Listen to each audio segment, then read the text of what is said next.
Leak के लिए ठीक है। बोले क्या बाकी सवाल ही बोला तो पूछ बता सवाल कुछ पूछते नहीं आप देखे हैं तो टीचर हर कोई देखे हैं। आप लाओ तो ये इस सीन को दर्शाया गया चाहिए टीचर दो तीन बार देखो। ठीक है पहले वीडियो अपलोड कर दीजिए।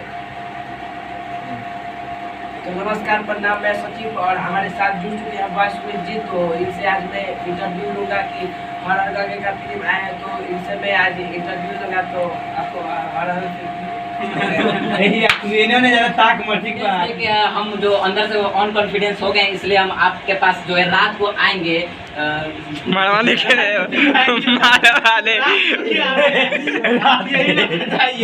आप लोग हम इतना मस्त फोन बना दे रहा चालू बा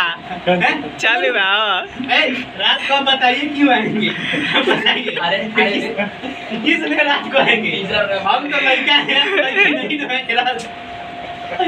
देखिए रात को आएंगे मेरे पास, मगर गाइस इनके कोई काम नहीं इसलिए जा रहे हैं, मजाक चल रहा था। और ये जब फन वीडियो था तो आप लोग देखिए, लाइक कीजिए, कमेंट कीजिए, शेयर कीजिए। और नहीं तो भैया आएंगे रात के हमारे पास देंगे। मिलते हैं फिर नेक्स्ट वीडियो में। और भाई के चैनल पर अगर आप लोग नए हैं तो सब्सक्राइब कीजिए, लाइक कीजिए, कमेंट कीजिए। और नहीं तो भाई मेरे पास रात को आएंगे देने के लिए आएंगे, लेने के लिए आएंगे, मतलब कि लेने के लिए आपका इंटरव्यू लेने आएंगे। आप दीजिए ना।